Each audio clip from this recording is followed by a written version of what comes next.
Hello mga kaibigan! Welcome po muli sa ating channel. Ito po ang Pinoy Math Tutor. Ngayon po ang ating pag-uusapan ay ang mga fraction.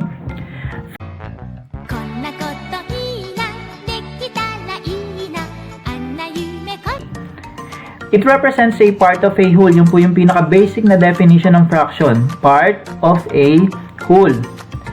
Isa-isahin po natin kung ano yung mga parts ng mga karaniwang nakikita nating fraction.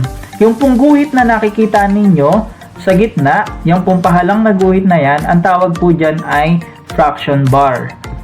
Minsan po, slash yung nakikita natin. Pwede po kasing gumamit ng slash.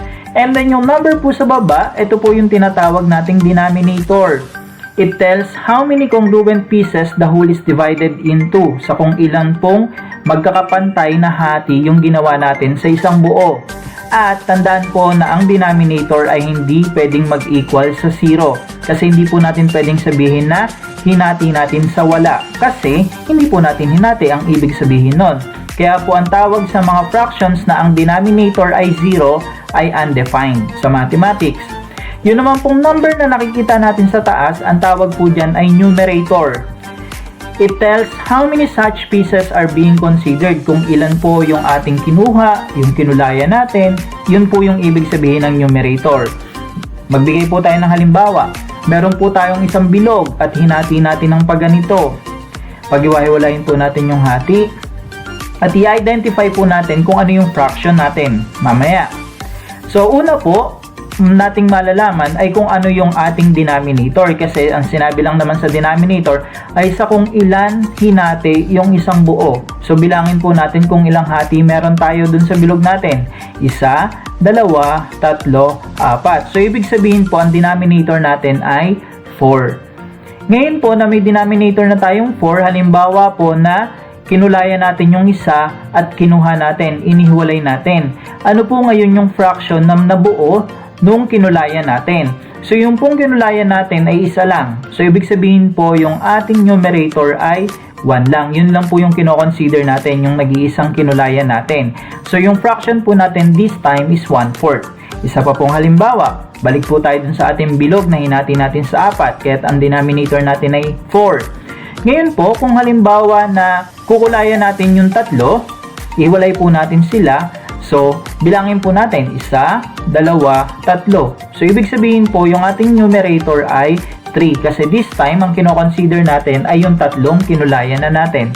So, 3/4 po yung ating fraction. Dagdag kaalaman lang po ay kung paanong tamang basahin yung mga fractions. Marami po kasi sa atin ang nagkakamali. Halimbawa po, 1/4. Tandaan lang po natin na sa pagbabasa ng fraction, ang ginagamit po natin sa numerator ay yung normal number lang. At sa denominator ay yung ordinal number niya. Ordinal po, 1st, 2nd, 3rd, 4th, 5th, and so on and so forth. Ang normal number po natin sa example natin sa numerator ay 1. And then yung denominator po natin ay 4. So ano po ang ordinal number ng 4? That is 4th. So yung fraction po natin na 1/4, ang tamang basa po sa kanya ay 1/4. Isa pa pong halimbawa, 1/2 naman. So, yung numerator po natin, normal number pa rin. So, 1. And then, denominator natin is 2.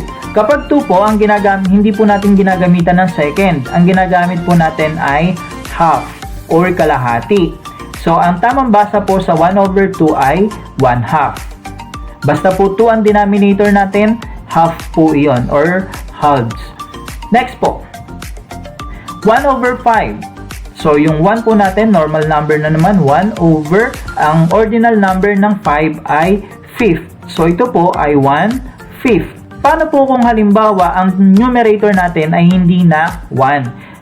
May mababago po kasi sa pagbasa natin sa denominator. So, sa numerator po, 3/4, yung 3 po, normal pa rin para sa numerator. And then, sa denominator naman po, ang mababago lang, so ordinal number pa rin po siya ng 4, kaya lang this time, lalagyan na po natin ng S. Magiging plural na po, kasi plural na po yung ating numerator. So, ang basa po sa 3/4 ay 3/4.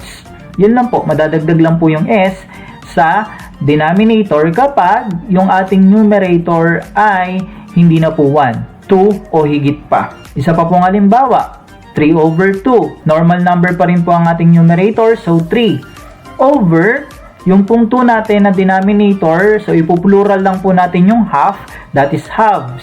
So, ang tamang basa po sa 3 over 2 ay 3 halves. And then, last example po natin is 4 over 5. Normal number ng numerator, so 4. And then sa denominator, ang ordinal number po ng 5 ay fifth.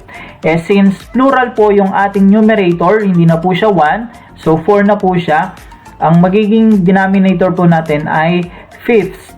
Ang tamang basa po sa 4 over 5 ay 4 fifths. Lamang po, sana po ay may natutunan kayo at kung hindi pa po kayo nakasubscribe sa ating channel, maaari pong mag-subscribe para po kayo ay magkaroon ng gabay sa pag-aaral ng mathematics. At please click the notification bell para po maging updated kayo sa mga bago nating uploads. Yan lamang po at maraming salamat.